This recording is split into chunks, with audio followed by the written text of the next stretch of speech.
I was born on a humid Sunday in Onitsha, the kind of morning when church bells argued with the marketplace. My father, a mathematics teacher, wrote my name, Samuel Obinna, in the back of his worn Bible and said, "May this boy learn to measure truth as carefully as numbers." My mother, a preacher's daughter, added her prayer in silence. She always believed words lost power when spoken too loudly. We lived in a small cement house that smelled of chalk, palm oil, and mosquito coil. Every evening, my father tuned the old Philips radio to the national broadcast. I'd sit beside him, barefoot, listening to the news. Whenever the anthem played, he'd stand, hand on chest, his eyes wet with a loyalty I didn't yet understand. He'd whisper, "Nigeria will change, one honest man at a time." I thought he meant me. In school, I was that boy who polished his shoes until the reflection looked like another face. I loved rules, loved the safety of right answers. When the teacher asked who had stolen the compass from the geometry box, I confessed, even though I hadn't, because I'd seen the real thief cry. Later, my mother told me, "Samuel, honesty without wisdom can wound." I didn't listen. I was addicted to being good. By 16, I had memorized every moral proverb my mother owned. "A clean heart fears no light. He who walks straight never hides his shadow." I recited them like scripture. I wanted a life that would make her proud, something larger than the dusty streets, the predictable sermons. So, when I saw a police officer for the first time, black beret, starched uniform, gun shining like judgment, I knew what I wanted to be.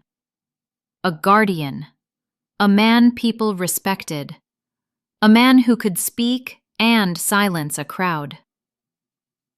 At 23, I left Onitsha for the Nigerian Police Academy in Kaduna. The journey north felt like a pilgrimage. The bus rattled through villages where children waved and dust followed like blessing. In my bag, I carried 2 shirts, a Bible, and my father's fountain pen, the one he used to mark exam papers. He told me, "Write reports with this pen, not confessions." Training was brutal. We ran until dawn, crawled through mud, memorized laws thicker than scripture. Many cadets cursed, cheated, bribed their way to rest. I refused. They called me the preacher. At night, when others gambled, I wrote letters to my mother. "Dear Mama, the world here is hard, but your prayers are harder." I believed I could hold on to that purity forever. When I graduated top of my class, the commandant shook my hand and said, "Nigeria needs men like you." I felt chosen. Lagos welcomed me the way the ocean welcomes a drop, by swallowing it whole. The noise hit first, the endless horns, the hawkers shouting miracles of discount, the smell of diesel mixed with roasted corn. Justice, I quickly learned, was not blind here. She was broke. My first posting was to a small division in Surulere. I shared an office with 5 men and 1 dying fan. My salary barely covered rent. Yet I wore my uniform like armor, buttons shining, boots polished until dawn. When I saluted, it was still sincere. The first time I saw a bribe, it was almost elegant. A driver slipped a note through the window. The corporal accepted it with a cough that sounded like, "Thank you." I remember staring, waiting for someone to object. No one did. The sergeant noticed my frown and laughed. My brother, this is Lagos. Even truth pays toll gate here. That night, I lay awake listening to the city hum. I told myself I would never bend. Everything changed the day Inspector Chike Ekwueme arrived. He was everything I wanted to be. Sharp, calm, fearless. The kind of man who made people stand taller just by walking past. He spoke softly, but his eyes commanded silence. "Obinna," he said on my first day under him, "you remind me of me, before reality educated me." He taught me how to read a suspect's fear, how to control a room, how to make reporters adore you. He also taught me the invisible math of survival. "A good officer balances justice and bread," he said, tapping his wallet. I told him, "Sir, my father says truth should never be sold." He smiled. "Then your father never tried to feed 3 children on government salary." I laughed then. I wish I hadn't. It started small. Chike sent me to escort a businessman whose license had issues. Afterward, the man handed me an envelope. "For fuel," he said. I refused, 3 times. He pushed it into my pocket anyway. I returned it later, or thought I did. Weeks after, I found another envelope on my desk. Thicker, anonymous. I kept it. Just that once. I told myself I'd donate it to church. I didn't. Each day the world shifted a little. Reports were adjusted, witnesses guided, statements clarified. Words changed meaning. Bribe became appreciation. Lie became strategy. Still, I convinced myself I was clean because my motives were clean. I wasn't stealing, just surviving. My conscience argued, but ambition has louder grammar. My wife Ada joined me in Lagos after our wedding. She was a nurse, patient, kind, annoyingly perceptive. She'd wait up when I worked late, reheating soup, asking gentle questions I didn't want to answer. "You're tired," she'd say. "I'm fine," I'd reply, though the city's noise still buzzed in my blood. On Sundays, she dragged me to church. I'd sit stiff in the pews, my badge hidden beneath my suit. The pastor preached about integrity. I'd nod automatically. But one morning, his voice pierced through the noise. "When a man kneels to God with dirty hands, even angels hold their breath." I looked down at mine, the same hands that once shook the corporal who took bribes, the same hands that had accepted an envelope. They trembled. That night, Ada touched my shoulder. "Sam, promise me this city won't change you." I kissed her forehead. "Never," I said. A promise is only true until it's tested. Months later, a high-profile robbery shook the city, Allen Avenue. A traitor shot in broad daylight, briefcase stolen, witnesses vanishing like mist. The commissioner screamed for results. Politicians called, journalists circled. Chike walked into the squad room and tossed the case file on my desk. "You want promotion? Solve this." I opened the folder. One blurry photo, one bullet casing, one impossible task. "Sir, we have no suspects." He leaned in. "Then find one. Quickly. Lagos doesn't wait for saints."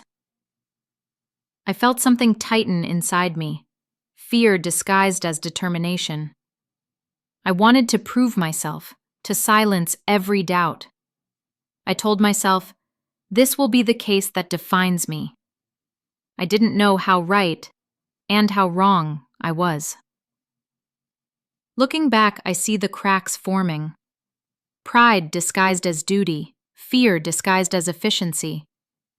I was still the same man who polished his boots until sunrise. Only now I was polishing my image instead of my soul. Every evening I returned home later, smelling of sweat and paperwork. Ada waited less often. When she asked what was happening, I said, politics. When she pressed further, I snapped.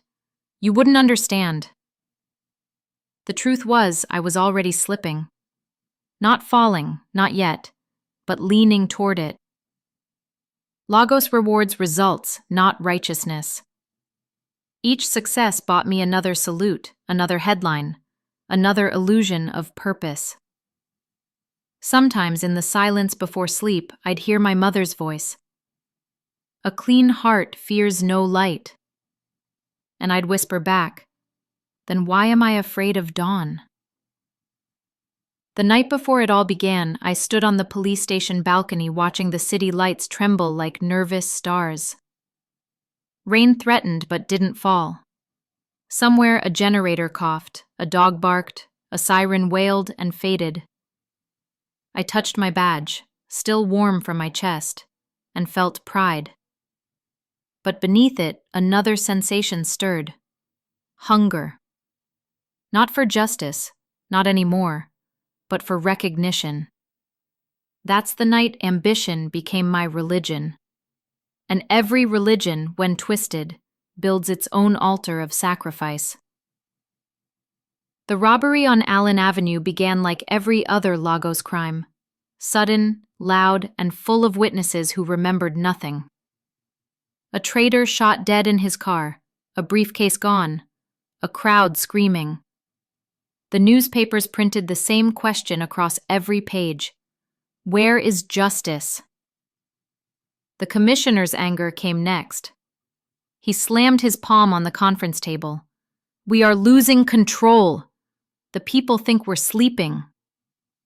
Obinna, Chike, fix this. I remember nodding. I always nodded in meetings, even when my heart disagreed. Sir, I said carefully, we have no leads yet. No fingerprints, no suspects. He cut me off. Then create some. Lagos wants a name. His tone made it clear. He didn't care if it was the right one. 3 days later, my patrol team arrested a young man in Mushin, Kelechi Okafor, 22 years old, a mechanic's apprentice. Wrong place, wrong time. He'd been repairing a broken-down taxi 2 streets from the robbery scene. His only crime was wearing a blue cap, the same color a witness had vaguely described. He looked terrified. Oga, I don't know anything, he kept repeating. I swear to God. His hands were rough with oil, his eyes steady but confused. When I questioned him, his story never changed. He had an alibi, his employer confirmed it. But no one wanted alibis. They wanted headlines. When I took the case file to Inspector Chike, he barely looked up from his whiskey glass. Is he tall enough? Yes, sir. Blue cap? Yes. He smirked. Then he's tall enough for the gallows. I hesitated. Sir, the evidence. Evidence is what you write down, Obinna. He poured another drink and added, You think I became inspector by waiting for truth to cooperate? I stood there, frozen between 2 worlds, the one my father raised me in and the one that paid my rent. That night, I couldn't sleep. Rain drummed on the zinc roof like judgment. Ada turned in bed and whispered, You're restless. It's the case, I said. Then pray. I laughed bitterly. Prayer doesn't solve evidence problems. She didn't answer.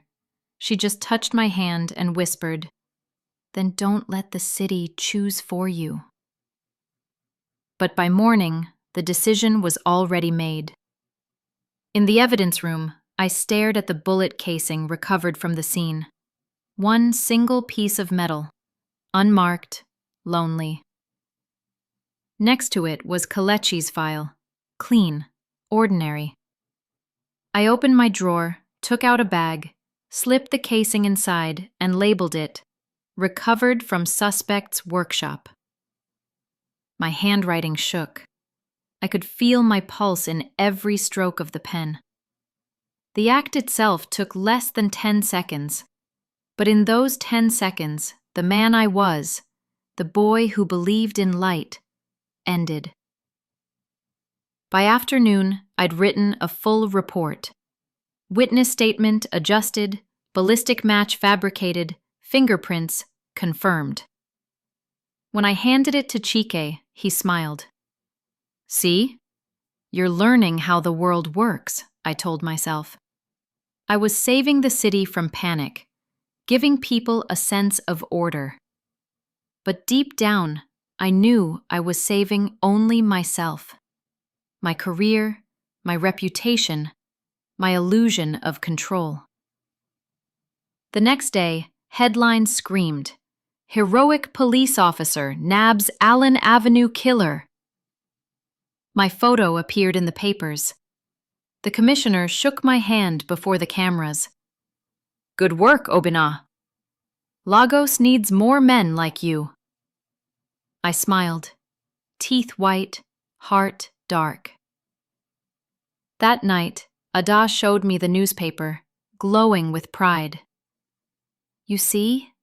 Your hard work paid off." I nodded. "Yes," I said softly.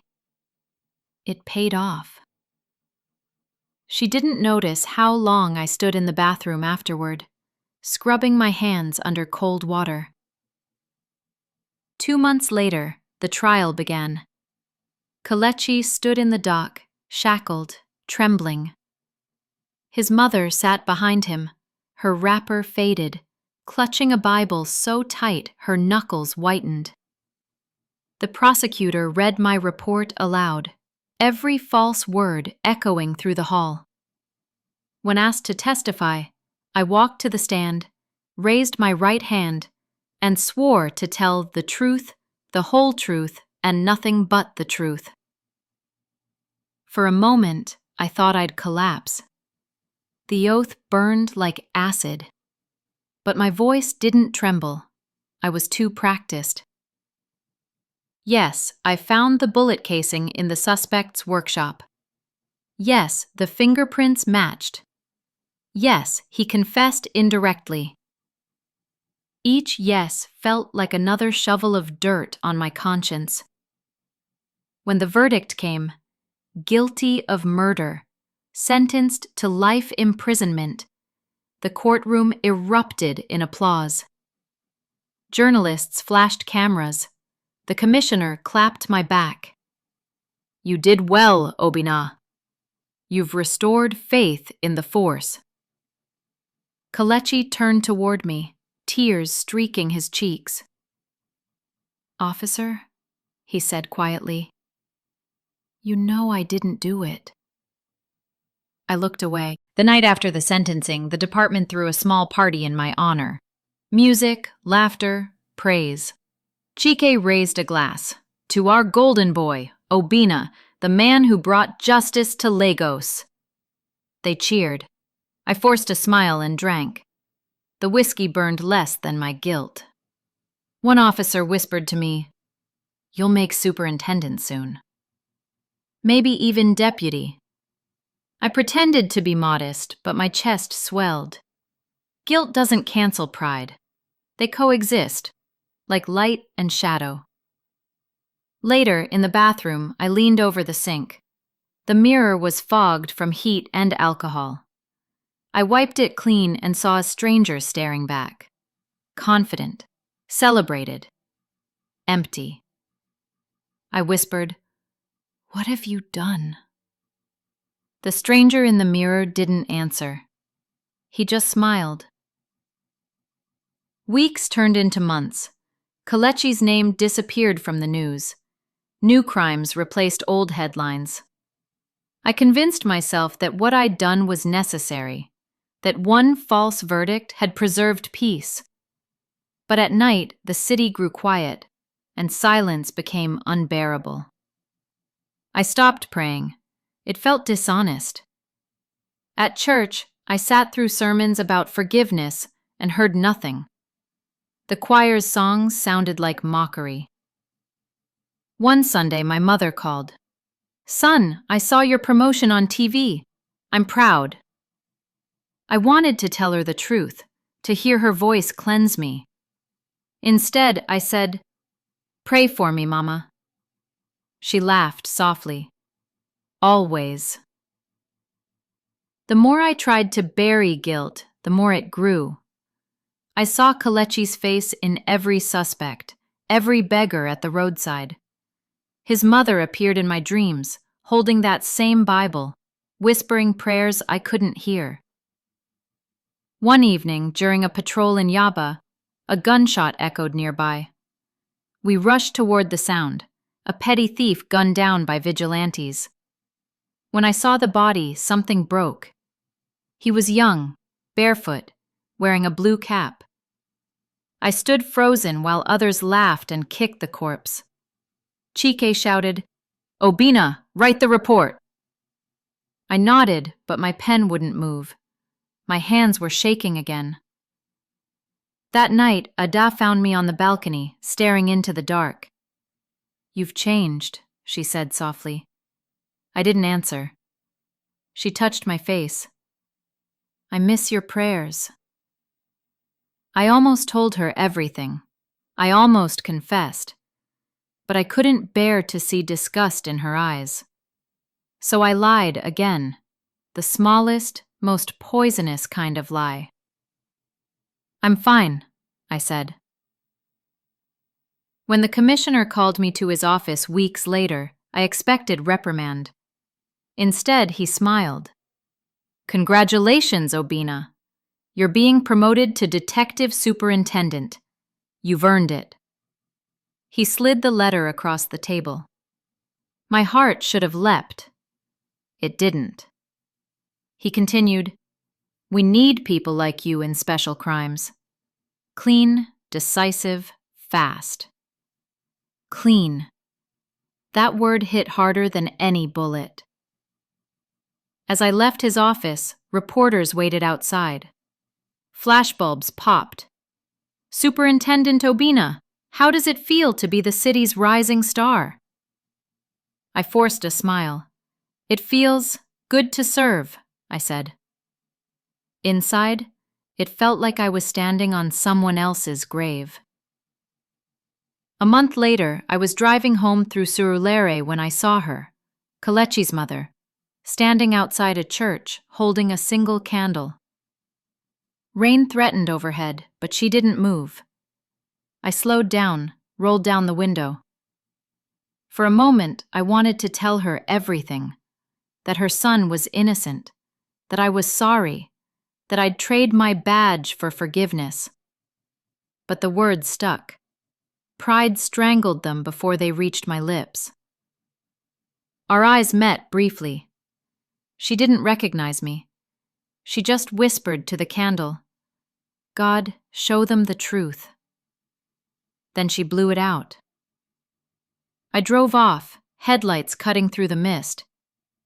In the rearview mirror, the flame smoke curled upward like a ghost, soft, gray, and accusing. That night, I poured myself whiskey and stared at the framed newspaper clipping of my heroic arrest. I read the headline again and again until the words lost meaning. Then I whispered to myself, maybe he was guilty. Maybe I saved others. It was easier to believe that, because if I stopped believing, I'd collapse. Sleep didn't come. Only the sound of rain tapping the window, slow, rhythmic, like the ticking of a conscience counting down. Success, I learned, has a taste. It tastes like cold whiskey after applause, like a medal you can't remove because it hides the scar underneath. After the Allen Avenue case, my name became a key. It opened doors that used to be locked. Mouths that used to spit my name now called it with reverence. Superintendent Samuel Obinna, the man who brought justice back to Lagos. I wore that title like armor. It gleamed, heavy and false. Everywhere I went, people saluted longer. Reporters called me the future of the force. The commissioner said, "You're the kind of officer the system needs." No one asked how I got there. No one ever does. My promotion brought new furniture, a new office, and new invitations. Dinners in Ikoyi, charity galas, political meetings that smelled of expensive cigars and lies. That's how corruption seduces you. Not through violence, but through comfort. At one such dinner, a senator raised his glass toward me. "To our hero," he said, smiling. "Lagos sleeps better because of men like you." He slipped an envelope across the table. Smooth, thick, almost polite. "For fuel." Everyone laughed. I did too. Later that night, I opened it in my car. The bills were crisp, more than I made in 3 months. I told myself it was harmless. I'd donate some, maybe even most.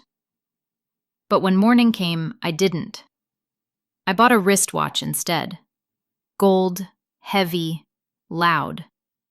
A small monument to self-deception. Ada noticed before anyone else. "You've changed," she said one night as I stood before the mirror adjusting my uniform. "Of course I have," I replied. "I'm rising." Her voice was soft but firm. "You used to rise by faith, not flattery." I hated her for saying that. Not because it was false, but because it was true. So I kissed her forehead, told her she worried too much, and left before she could answer. The house grew quieter. The laughter we used to share after dinner was replaced by the clicking of her rosary beads. When she prayed now, she didn't say our names, only mine. My new position put me in charge of the Special Crimes Response Unit. Politically sensitive cases, high stakes, faster results. In other words, truth optional. I became the face of efficiency. My men adored me. Politicians trusted me. And somewhere between the two, I forgot to trust myself. We solved cases faster than any unit in Lagos, sometimes in hours. People called us miracle workers. But miracles have receipts. There were always shortcuts. Anonymous tips that came from my own desk. Confessions that needed persuasion. Evidence that appeared conveniently at dawn. At first, it sickened me. Then it thrilled me. I told myself that order was better than honesty. That the city didn't want truth, it wanted peace. And if peace required sacrifice, so be it. But every compromise changes the chemistry of the soul. Mine was turning toxic. One night, the governor's office hosted a banquet for distinguished officers. The room glittered. Chandeliers, laughter, jazz. I wore a new suit, one I couldn't afford but didn't need to. As I stood by the buffet, Inspector Chike appeared beside me. Older now, heavier, still carrying that smug smile. "Ah, Obinna," he said, pouring himself champagne. "Look at you, Lagos's golden son. Remember when you wouldn't take fuel money?" I smiled thinly. "People grow up, sir." He laughed. "No. People grow tired of pretending." He clinked his glass against mine. "You're one of us now." For the first time, I didn't feel disgust, only belonging. And that was the moment I knew I was truly lost. Weeks later, a case landed on my desk, a kidnapping. The victim, a senator's son. The ransom drop failed. The boy was found dead in a ditch. The media erupted. Where was the police? Who will answer for this? The commissioner called me in. Handle it. Quietly, I knew what that meant. Results, not truth. We picked up a group of street boys from Ajegunle. Poor, scared, voiceless. Easy targets. There was no evidence, no witnesses, no confession. So I made one. I rewrote their statements, rearranged their fingerprints on file, inserted photos into fabricated reports. When the trial came, they were convicted. The senator thanked me personally. He even gave me a medal. The medal sits in my drawer to this day. I can't throw it away. It feels like a relic, proof of my own damnation. Every time I won a case, there was applause. The press conferences, the cameras, the speeches. I got used to the flashes, the way they made me feel immortal. But applause is just another form of noise. It keeps you from hearing yourself think. People said I was unstoppable. They said my badge shone brighter than gold. I started to believe them. And yet, every victory brought a smaller silence at night, that pause before sleep, when your conscience asks if you still belong to yourself. I stopped answering. Lagos began to worship me. They called me the Iron Saint. My face appeared in magazines beside headlines like The Clean Officer. I laughed when I read that. The word clean was becoming obscene. There was a moment I remember clearly.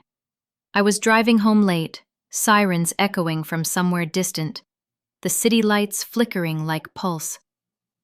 At a junction, traffic halted, and there, beside the road, a child sold roasted corn, barefoot, smiling. He looked up at me with the same bright eyes Kelechi once had. I rolled down the window, wanted to give him something. But what could I give him? Every note in my wallet was dirty. So I just drove off, pretending I didn't see his face reflected in my rearview mirror. By the next year, I owned everything I'd once dreamed of.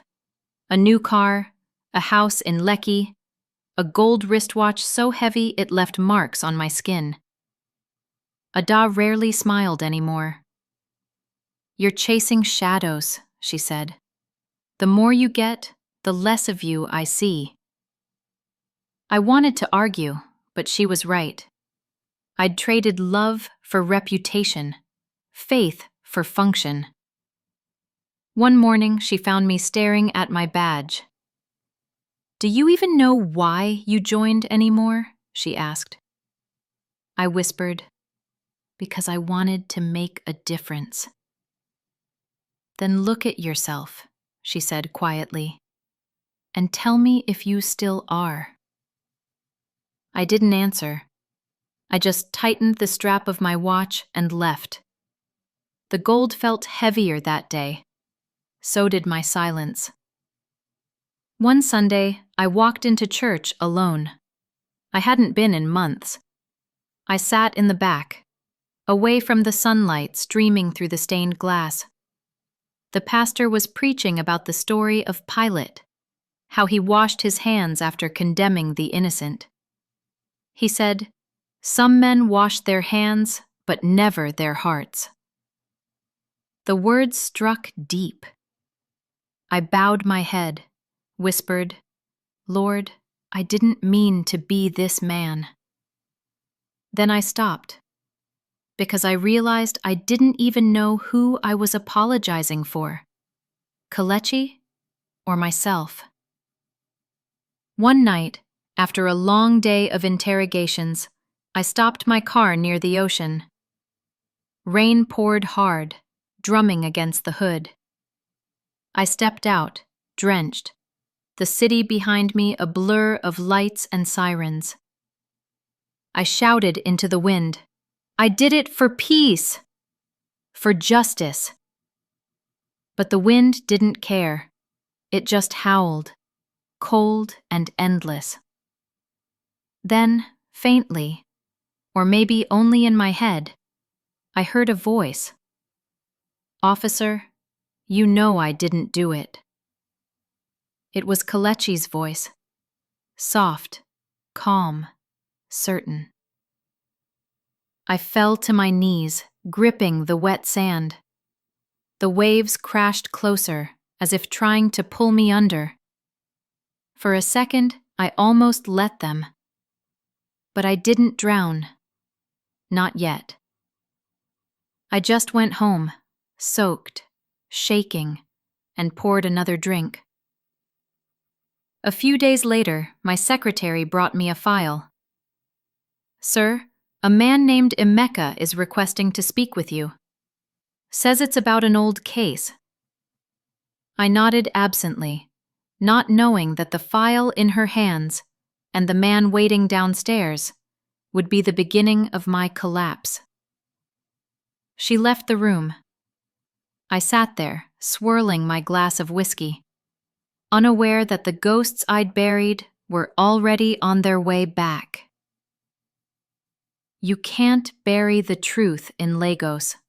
The ground is too shallow. The man who ended my sleep arrived on a Tuesday morning. "Sir, one Emeka Nwosu wants to speak to you," my secretary said. "About what?" He said, "The Allen Avenue case." The name hit me like a slap. Allen Avenue. The case. The lie. The origin of everything. "Send him in," I whispered. He was small, nervous, the kind of man who'd vanish in a crowd. His wrists were cuffed, but his eyes were steady. "Sir," he said, voice trembling, "I need to confess." I studied him carefully. "To what?" He looked straight at me. "To killing that traitor on Allen Avenue." My breath caught. My stomach turned cold. He went on, words tumbling fast, desperate. "It was a mistake, Oga." He fought back. "I shot him. That mechanic, that boy, he didn't do nothing. Please, I can't die with this." He described everything: the stolen briefcase, the faulty pistol, the alleyway escape. Details only the killer could know. Then he handed me a folded sheet of paper. I wrote it down. My confession. For a long time I just stared at it. The paper felt hot in my hand, like it knew what it could burn. He whispered, "Sir, I beg you. Let his family know. Let God forgive me." I nodded slowly, then called for a guard to take him back to the holding cell. When the door closed, I sat in silence. Only the rain outside moved. I read the confession twice, 3 times. Every line was true. I could see Kelechi's face between the sentences. My hands shook so hard the paper rattled. If I filed this report, everything would end. The medals, the promotion, the illusion. If I hid it, nothing would change, except me. I poured whiskey into a glass, but it spilled over. My heart beat so loud I could hear it echo off the walls. Then I did what cowards do. I opened the drawer, took out my lighter, and set the edge of the paper on fire. The flame spread fast, orange licking the ink, curling the truth into smoke. For a moment the room smelled sweet, then acrid, like burnt sin. When the fire reached my fingers, I let go. Ashes fell into the trash bin like black snow. Internal monologue. Smoke rises, guilt stays. It doesn't leave the room. It changes the air. I stared until nothing was left but gray dust and the sound of rain. 3 months later, a memo crossed my desk. Subject: Inmate Kelechi Okafor, deceased. Malaria, Kirikiri Prison. I read the line again and again until the letters blurred. He was gone. The boy I'd sacrificed for promotion was gone. I walked into the bathroom and locked the door, stared at my reflection. Say something, I told myself. Say sorry. But my mouth wouldn't move. When I finally spoke, the words came out flat. You killed him. I said it once, twice, again, until the mirror fogged with my breath and tears. That night I didn't sleep. I lay awake listening to the rain beat against the roof, each drop a verdict. After that, everything I touched began to rot. The commissioner retired. The new one didn't trust media heroes. He sidelined me, assigned me to minor cases. The reporters stopped calling. The parties stopped inviting. The phones stopped ringing. Ada moved to her sister's for space. She didn't say goodbye. She didn't have to. I started drinking in the mornings. At first, a glass, then a bottle. The whiskey made the voices softer, but they never left. I'd walk through the station corridor and hear whispers. Allen Avenue, the mechanic. Sometimes they were real, sometimes they were not. I dreamed of bars clanging shut, of Kelechi reaching for me through smoke, of a voice saying, "You can't rewrite God's report." When the official letter came, it felt like mercy masquerading as punishment. Effective immediately, Detective Superintendent Samuel Obinna is reassigned to Kirikiri Maximum Prison as Senior Security Officer for Internal Disciplinary Evaluation. I read it twice, then laughed. The universe had a sense of humor. I was being sent to guard the very place where my lie was buried. Kirikiri was hell built in bricks. Walls that sweat, floors that smell of urine and old fear. The air buzzed with flies and regret. The first day I walked through the gates, an inmate laughed. "Officer, you come home," he shouted. Everyone else joined in. They weren't wrong. In a way, I had. My nights became a ritual of noise and silence. Metal doors clanging, chains dragging, distant screams. Then, between it all, the quiet. That's when I heard them. Voices, faint, steady, calling my name. Sometimes it was Kelechi's, sometimes others, men I had helped condemn with paper and pen. At first, I told myself it was guilt. Then I started answering. "Forgive me," I'd whisper. "Forgive me, please." The walls never answered. They just echoed it back like a mockery. Every key I turn sounds like a sermon I never finished. One rainy afternoon, as I walked the corridor, a visitor was waiting outside my office. A woman in black, holding a plastic bag. "Are you Officer Obinna?" "Yes." "I'm Kelechi's auntie." My throat closed. She took out a small photo, Kelechi in a grease-stained shirt, smiling. She pressed it into my hand. "He was a good boy," she said. "Even in prison, he wrote letters. He said one officer was kind to him. Was that you?" I couldn't speak. I just nodded. "God will reward you," she said gently, and left. Reward. The word felt like a knife. I went to the bathroom, locked the door, and wept until my body ached. Then I looked at the photo again. Kelechi's eyes seemed to forgive me.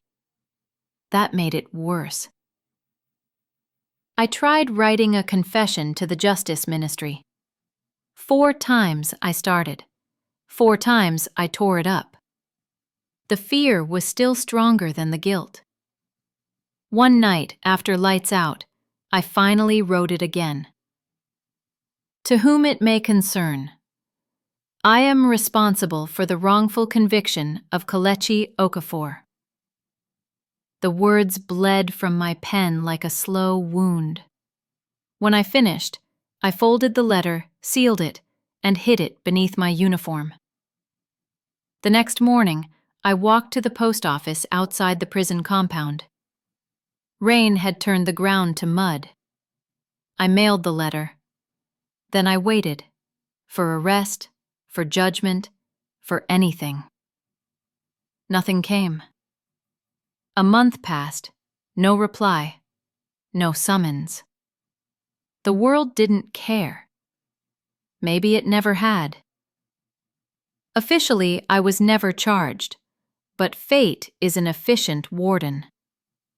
At Kirikiri, I became a ghost in uniform, ignored by superiors, mocked by inmates, haunted by myself. Each day was a sentence with no end. I stopped drinking. The hangovers were too honest. I stopped writing reports. The paper felt like skin. At night, I sat in the guardroom, listening to the ceiling fan creak, and thought about my father. He'd once told me, if you cheat truth, it will wait for you at the end of the road. He was right. I just never expected the road to end here. In a prison I deserved to enter from the other side. Sometimes I dream of a courtroom with no judge, only the faces of those I condemned. They stand around me, silent. Then one voice breaks through. Kelechi's. Officer, it's your turn. I wake up drenched, heart racing. In the dark, the bars outside my window glow silver in the moonlight. For a moment, they look beautiful. Then I remember what they mean. I no longer fear hell. I've already visited it. It's a place where you still breathe. One morning, an inmate named Saidu called out as I passed his cell. Officer, tell us again about that Allen Avenue case. You be hero that time, Abi? The others laughed. I stopped, looked at him. He grinned, toothless. We all get false verdicts here, sir. Yours just made front page. Something in me broke, but not like glass, like chains. For the first time, I didn't defend myself. I just said, "You're right." The corridor fell silent. Even the flies paused. I walked away lighter, a man without excuses. That night, as I locked the last cell, I heard it again, the whisper. Soft, measured, forgiving. Morning, officer. I turned. No one was there. Still, I answered. Morning, Kelechi. For the first time in years, I slept through the night. Morning always arrives the same way in Kirikiri. Not with sunrise, but with the clang of iron. Keys jingle, boots scrape, metal screams. Yet lately, that sound no longer hurts my ears. It sounds like routine, like penance keeping time. I've been here 5 years. The city has forgotten my name. The newspapers that once printed my photo now line the trays that serve prisoners food. Sometimes I catch a glimpse of my younger face beneath a plate of beans. The ink has faded, but the lie still shines. At 6 a.m., I walk the corridor with my ledger, count the cells, count the souls. Each number once felt like authority. Now it feels like confession. When I pass cell 17, Kalechi's old number, I pause, always. The habit began unconsciously. Then one day I started whispering, "Morning." A ritual, a memory disguised as duty. Most officers mock me for it. "Old Obinna still greeting ghosts," they joke. Maybe they're right. But the day I stop greeting, I think the silence will swallow me whole. 2 years ago, the chaplain asked if I could help with literacy classes for inmates. At first, I refused. I didn't think my voice had any authority left. He insisted, "You can teach them what you learned, and unlearn what you became." Now, every Tuesday and Thursday, I teach 10 men to read. We start with Psalms, because the words are gentle and the rhythm steady. When they stumble, I smile. I tell them mistakes are proof of breathing. One day, a young inmate named Chinedu looked up from his notebook. "Ogasam, why you teach us?" he asked. I shrugged. Because I owe someone who never got the chance to read his verdict. He frowned, confused. "You mean God?" I almost laughed. "No, a mechanic." Sometimes I wonder if the confession I mailed ever reached anyone.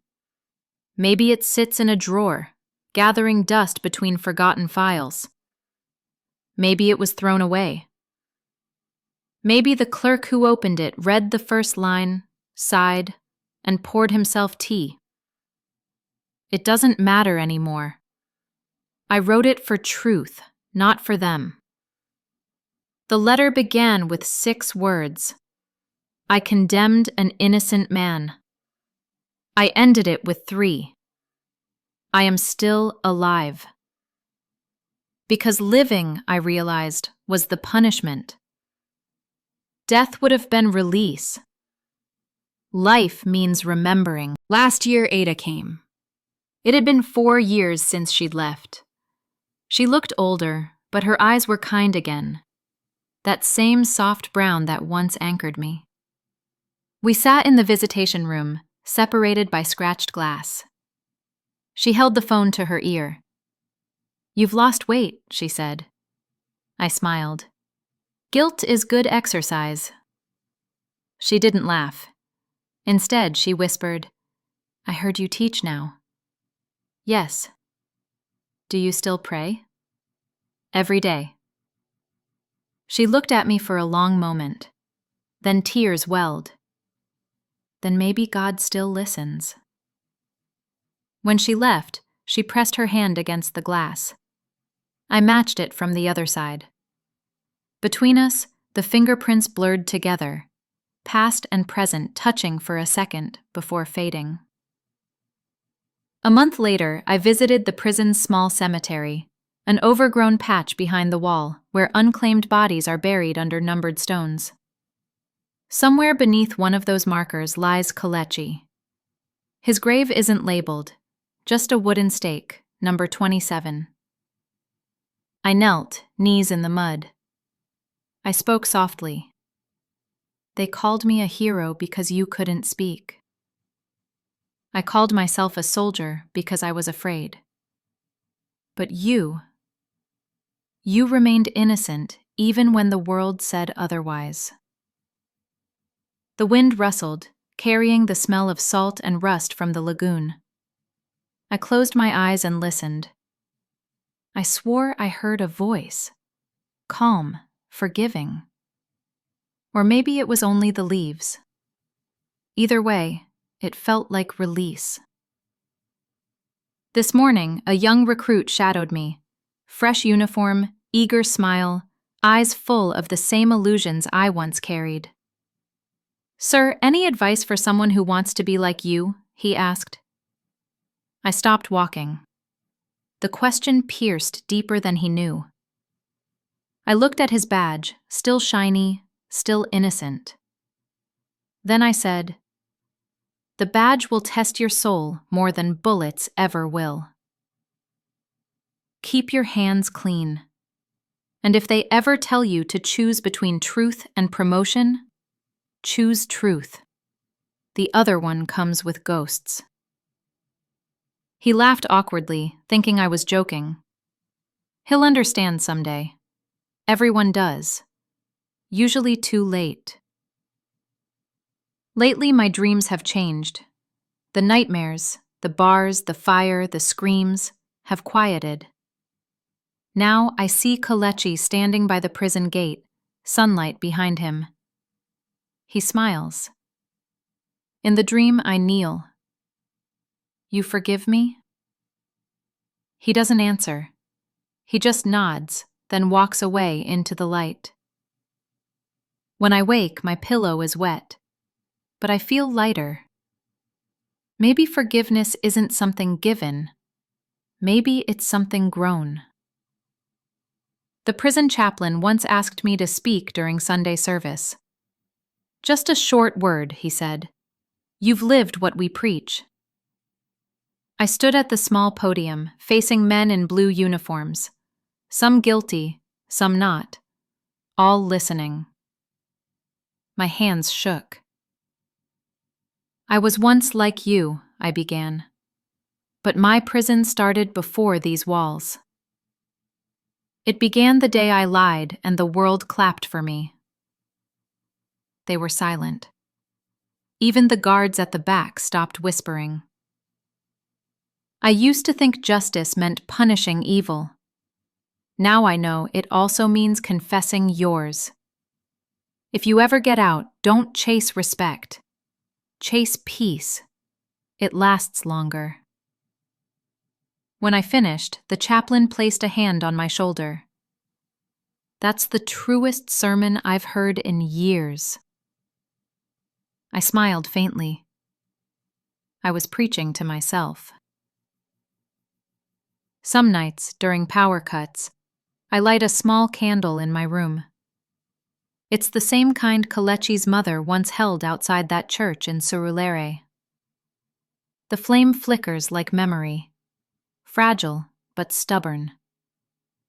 I watch it until wax pools around its base. In the silence, I whisper names. Kelechi, Ada, Father, Mother, Chike. When the flame burns low, I blow it out gently. The smoke curls upward like prayer. A few of my students write me letters after release. One said, "Ogasam, outside still bad, but your words dey follow me. I no go lie again." Another wrote, "You told me truth wait. I find am small. I keep every letter in a metal box under my bed. They remind me that even decay can fertilize something new." Sometimes I imagine Kelechi writing from wherever he is. One final letter I'll never receive. In my mind, it says only this: "You finally listened." 2 months ago, I saw Inspector Chike again. Older, grayer. His uniform replaced by a suit that hung loose on his frame. He came to the prison as part of a retired officer's inspection. When he saw me, his smile faltered. "Obinna," he muttered. "You still here?" I nodded. He tried to laugh. "We all did what we had to. Don't carry it like it's only yours." I looked at him. The man who taught me how to twist truth, and said softly, "You were my teacher once. Now you're my warning." He didn't reply. He just walked away, shoulders heavy. For the first time, I didn't envy him. I pitied him. Once every few weeks, I climb to the watchtower on night duty. From there, I can see the ocean. It moves constantly, even when everything else stands still. Waves shimmer under the moon like restless memory. I stand there, wind cutting through my shirt, and think about the boy I used to be. The one polishing boots in Onitsha, dreaming of justice. I wish I could tell him, "Be careful what kind of hero you become." The sea answers with its own rhythm. A slow, endless hymn that sounds like mercy. In the evenings, after final roll call, I write in this notebook, the same one you're reading now.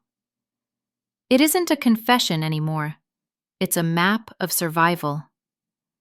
Each page carries a truth I once buried. Each line reminds me that redemption isn't thunder. It's the drip of water wearing away stone.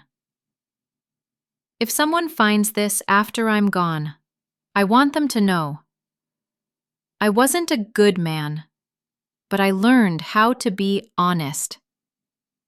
Sometimes that's all that's left.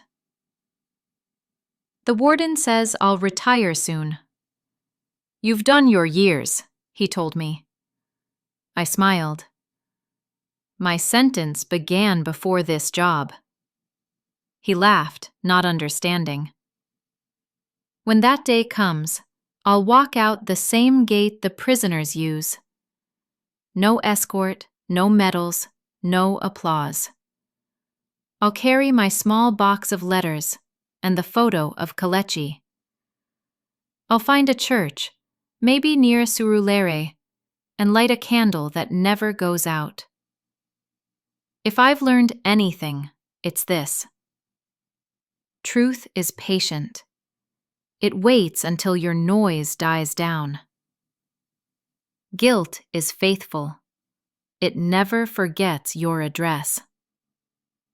Peace is possible, but only when you stop performing righteousness and start living it. I spent half my life chasing honor. Now I chase silence. And sometimes, in that silence, I hear forgiveness breathing. Tonight, the rain has returned. It taps softly on the roof, steady, familiar. I walk the corridor one last time before lights out. At cell 17, I pause. The air feels warm, almost kind. A voice, gentle, certain, whispers, "Morning, officer." I close my eyes, smile. "Morning, Kelechi," I reply. Then I keep walking, keys jingling, the rhythm of my atonement, the song of my peace.